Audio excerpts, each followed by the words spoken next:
going to discuss a small story or history about carbon compounds. Initially, carbon compounds was found by J.J. Berzelius, right? He found carbon compounds are prepared only in living bodies, either insects, bacteria, human beings, animals, birds, and trees, whatever it may be. He found particular carbon compounds only in the living bodies, or they are prepared only by living bodies. For that, he named that compounds are organic compounds. After a few years, Mr. Holler, he unfortunately prepared urea compound on heating of ammonium cyanide. Ammonium cyanide is not a carbon compound. The formula of ammonium cyanide is NH4CNO, ammonium cyanide. And on heating of that particular compound in the particular laboratory, he got the compound as urea, right?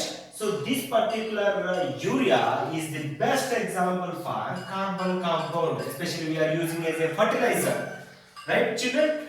Then after that, the scientist opinion is changed, because previously Mr. Berzelius said only that particular carbon compounds are prepared by only living things. But Mr. Holler unfortunately practically proved that the carbons are able to prepare in artificial, that in the laboratory. Then in 19th century, it takes huge number of experiments. Finally, organic chemistry or organic compounds name is changed into compounds of carbon, because organic is very small one, only living things only we have the chance to get the source from the opinion of Berzelius. Now we have wide range of carbon compounds.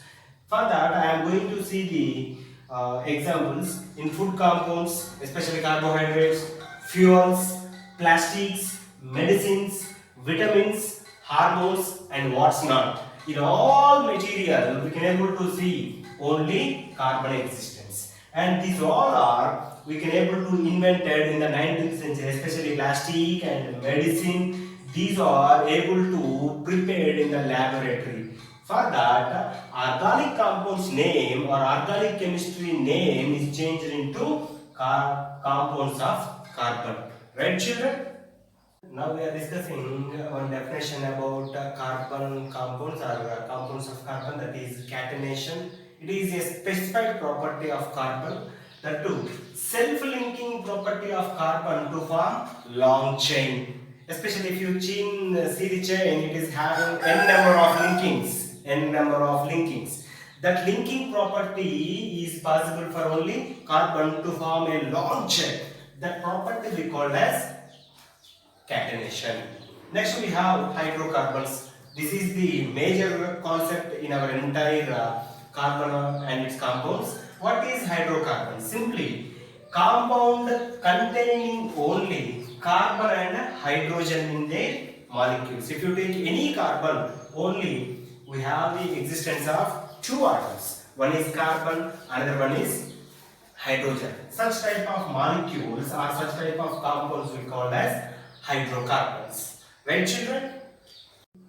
We have the concept in 10th class majorly as hydrocarbons. It is having same extent part in further class also. In the starting of the unit we discussed. So hydrocarbons, it is the molecule simply existed with only two atoms, carbon and hydrogen. It is basically categorized or separated into two types. One is open chain hydrocarbons, another one is closed chains. Open chain hydrocarbons we call as aliphatic hydrocarbons or open chain hydrocarbons. Second one, closed chain hydrocarbons or aromatic hydrocarbons. Then again, this particular open chain hydrocarbons are subdivided into two types: saturated, unsaturated. Easy to identify. How to identify saturated and unsaturated? Saturated hydrocarbons is having only sigma bond. If you take any type of molecules between, sigma bond is present. But in unsaturated, it is existed sigma as well as pi bonds. If you have pi bond, it is unsaturated hydrocarbon. You have to fix.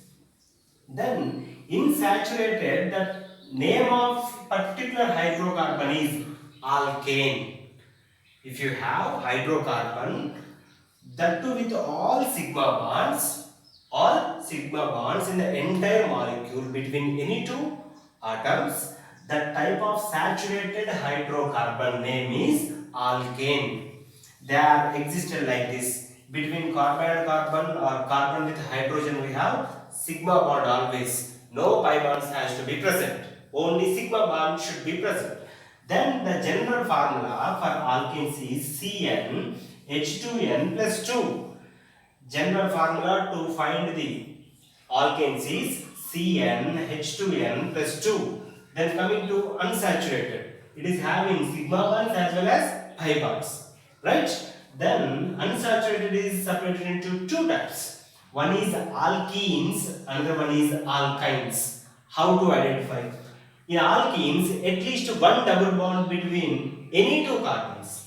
One double bond between any two carbons. That should be indicates alkenes. Alkenes. Then their general formula is CnH2n. CnH2n. Then whereas come to one more type of hydrocarbons in unsaturated category is alkynes. The specification is three bonds has to be present between any two carbons. Any two carbons in the particular chain of hydrocarbons. Their general formula is CnH2n minus 2. These are the clear specifications of hydrocarbons from top of the tube downwards. Right? You have to follow this hierarchy. Right, children? Once you are perfect with hierarchy, it is most helpful in your further studies. Right? Take a clear information. Understood?